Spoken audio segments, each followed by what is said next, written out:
Hi everybody, welcome back to my channel. My name is Hiiii if you are new. Today I am actually working on a different video. And that different video is a video where I take these peppers. These are the Peruvian peppers that I grew. If you want to see that process, watch my Grow With Me gardening series. But while I'm picking this, I thought that I would just have a chat because I feel like I haven't done a chatty video in a while and I miss that. I like this format and I feel like it's very true to my roots. So the topic that I wanted to talk about today is new paradigm career. Okay, so I am of the belief that we are in a period where humanity is hyper accelerating to new ways of being and living.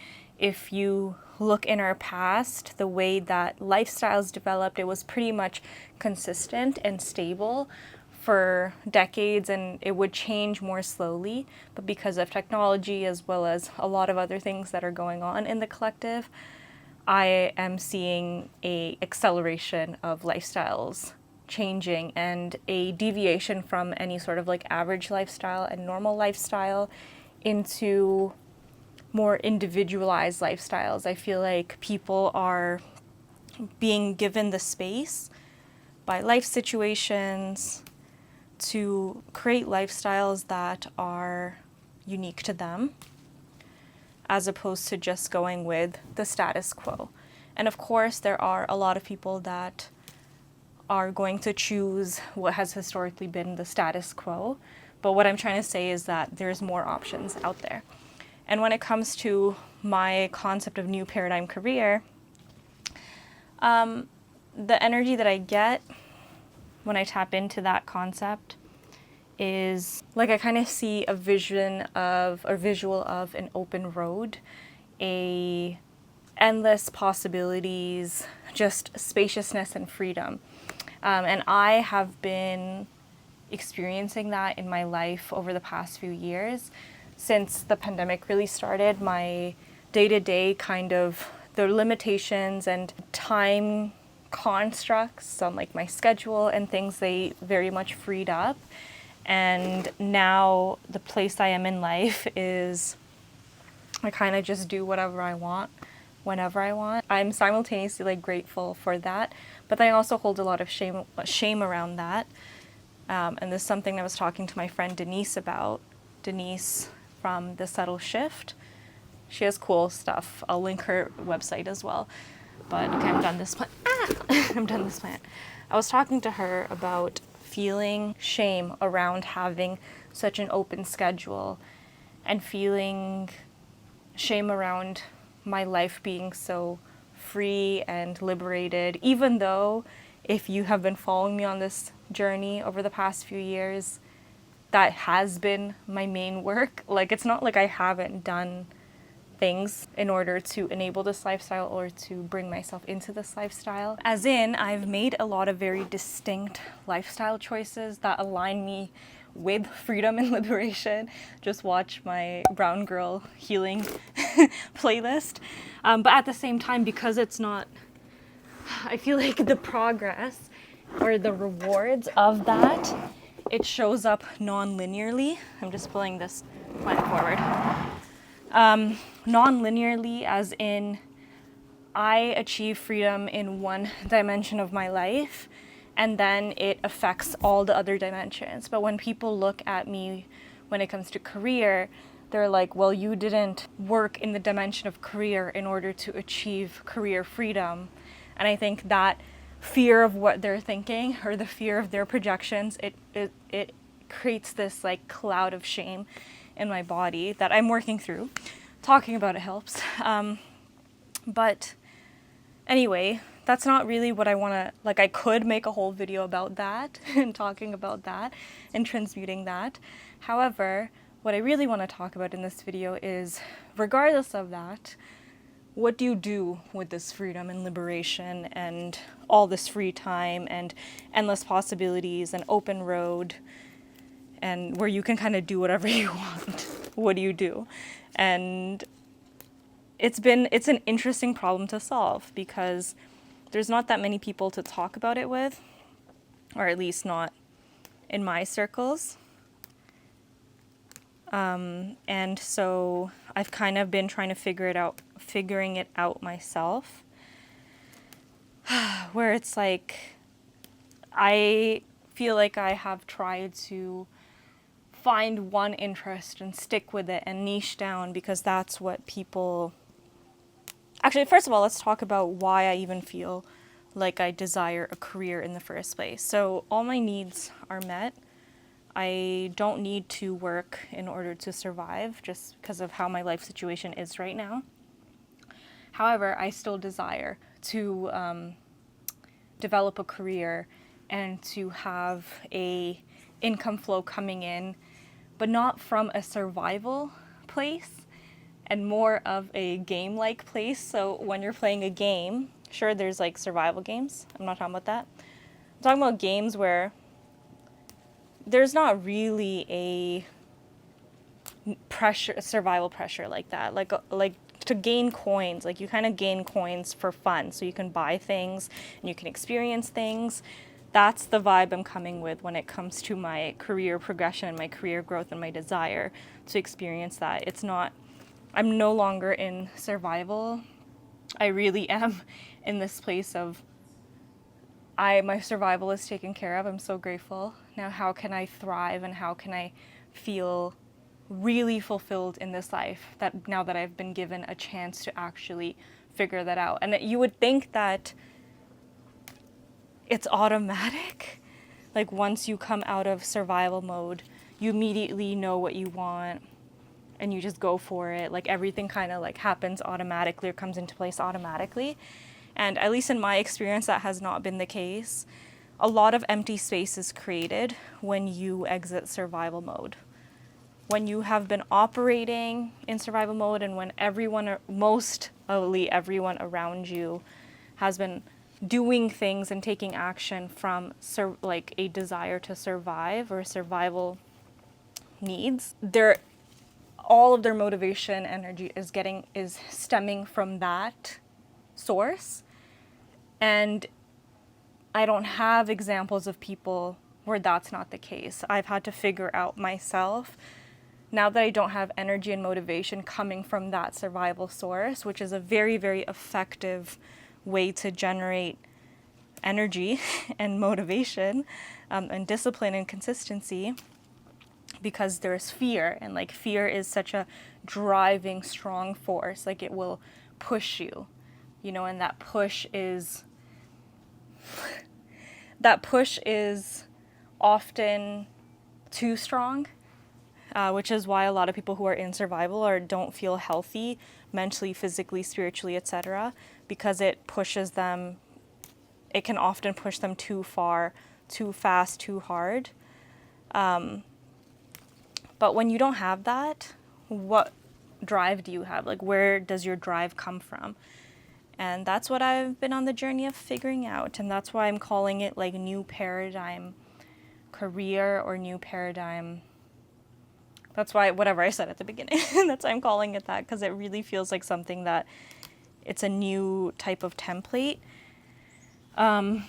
Because there's also people that have grown up with money and they are kind of in a similar boat.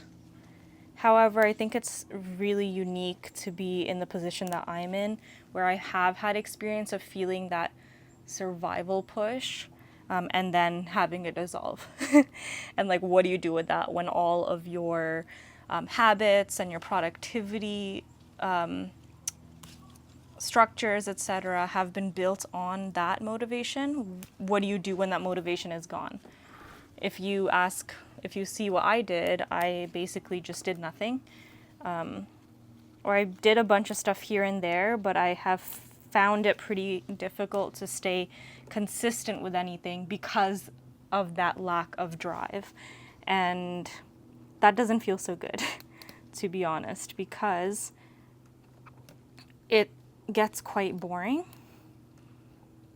Like to to be someone who grew up with so much drive and then to have that drive taken away, obviously in one hand I feel the best that I've ever felt. My nervous system is so much chiller than it's ever been, but I miss that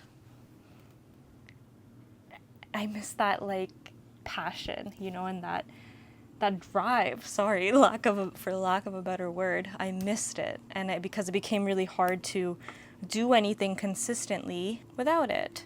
And then when I did try to like pick something, I just felt this open road energy, like anything's possible, which is amazing conceptually, but when you actually feel it, it is quite overwhelming, because there is 1,000,000,001 pathways that you can move on. And then it's like, okay, which one do you pick? And for me, like, I think the reason I found it hard to stay consistent, even if I did find a spark of inspiration or interest in something, I would, once that kind of began to slow down, or like the novelty of it began to dissolve a little bit, I would start really feeling the fear of commitment when it comes to that. It's like, okay, well, I did feel a spark of inspiration and energy and excitement around this topic or this field of study or this potential career path or this domain. However, do I really want to be stuck with it for the rest of my life? Like, do I really want to go deep into it and create like proper consistent space for it in my day-to-day? And that thought path always ended up spiraling me into being like, no, I want the spaciousness, which I feel like sounds good when you think about it really superficially, and you think it feels good to have that spaciousness and openness. But then once you've gone a long time with it, you realize that that spaciousness can also feel like hollowness. And perhaps there is something that you want to fill it with. So I think over the last few months I've been realizing that, and I'm like, okay, I think I need to just pick something and just go with it. I just need to pick something and focus on it and not worry so much about what my practice of this thing is going to look like in 5 years or 10 years, but just allow myself to experience the consistency of it now, and do allow myself, like, if I do like something, this is literally like the same as commitment issues when it comes to relationships with other people. Your relationship with your career or your field or whatever, at some point it doesn't serve you to keep dumping it and looking for something new and novel and then repeating the process, because you end up feeling hollow and nothing's built. Like, there's nothing built.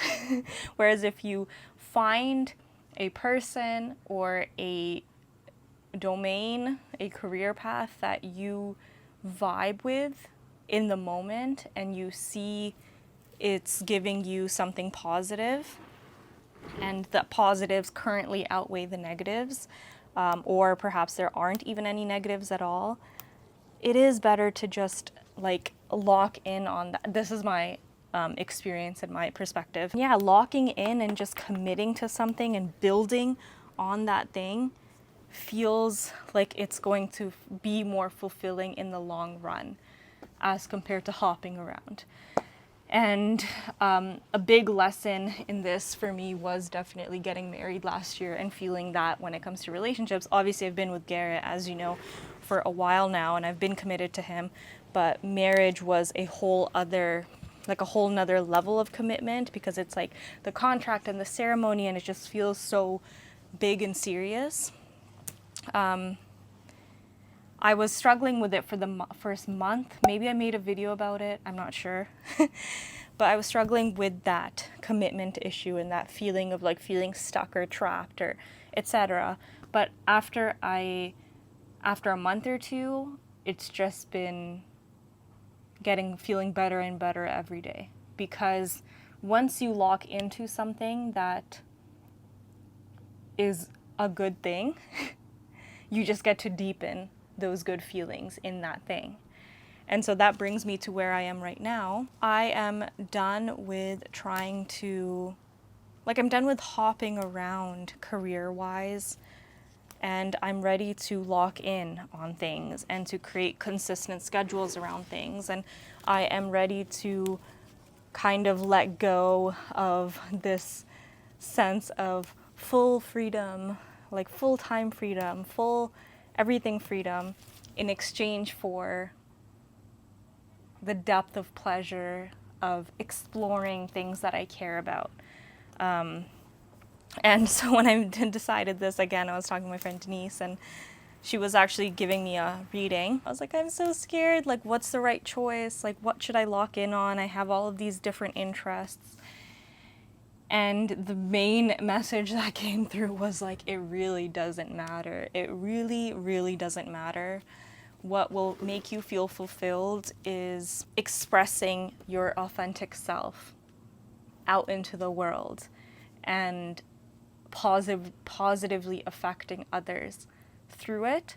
And so the way that you do that, it doesn't really matter as long as you do it. So literally pick anything and go with it and commit to it and deepen in it and develop mastery in it. And that will, like, the gifts will just keep on giving with that. So yeah, that is what I am doing. Currently it's like the YouTube has always been a pillar in my life, and as much as I have in the past tried to step away from it because it felt uncomfortable or I wasn't getting the results that I wanted, I keep coming back to it over and over and over and over again. And if you watch my very first video that I still have published on this channel, one of the reasons I said that I started the channel is because there has been this underlying feeling that I meant to do this since I was in middle school, since I was really young. It's just been one of those things.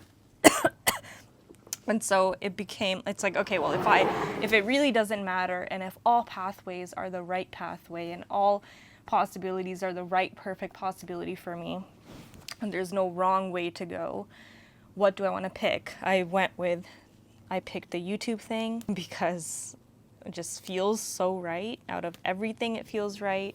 It has been consistently rewarding for me. It's been consistently a portal of growth for me. I've improved so much about myself. I've learned so much about myself through the practice of filming, editing, publishing videos online. And so I'm just going to continue doing that. And then other than that, I am really vibing with the herbalism thing, like a lot more than I was expecting. And I think it really is the herbalism thing that enabled this whole idea of like, oh, I'm ready to actually commit and have a relationship with a potential career path. Because there's something about this work that it lights me up in a way that other things don't. I love that a lot of the herbalism work is hands-on and you're in your body and you're crafting things. And then I also love that I can take my spirituality, mysticism, understanding of how energetics work, and I can combine that with the practice of herbalism. Like, I just love that there's a space for me in this. I love that it's a healing modality. So yeah, that's just some examples from my life. But the point of this video is, if you are also someone who is living in this like new paradigm of career and lifestyle and everything is open, perhaps it will at a point where you're tired of being so open and having the endless possibilities, perhaps it will serve you to just pick something and go with it and trust that every pathway, every choice that you make is the right pathway, is the right choice. It's the perfect choice. And that if you're ever meant to pivot for any reason, there will always be graceful pathways into that pivot. But yeah, do something with the spaciousness that you've been gifted, the peace that you've been gifted. After all of the healing work, you are definitely in a place where you can assist others and help others and find your way of doing that. I'm sure you already know what that is, right? There's already pathways that I'm sure when this whole time as you've been thinking or as you've been watching this video, they've been coming up in your mind. Trust that and just marry it and deepen your relationship with it. And if your time with it is ever over or up, you'll gracefully transition into something new. It's so worth it to confront that hollowness, even if it feels scary. And even if it feels like you're gonna lose something, because at least in my experience, you don't lose anything. You just take what's good and you make it feel even more good. And it's like, instead of trying to soak up superficial good from a billion different places and activities and domains and fields of study, etc., pick a few and go hard with them, because you'll then be able to access deeper levels of fulfillment and satisfaction and happiness, levels that you can't achieve from just superficially engaging with something. So yeah, that's it. Thank you for watching. I still have quite a few. This is what I have so far. I still have quite a few more to pick, but I think I'm done talking. Please let me know your thoughts, your experiences. Are you also in this type of place in your life? And if so, maybe you're not 100% ready to marry those things yet, but what are those things for you? Like, what are those creative outlets for you that you feel like if you were to marry any career path or creative outlet, this is what you would do? Let me know in the comments below. Okay. Bye. See you next week.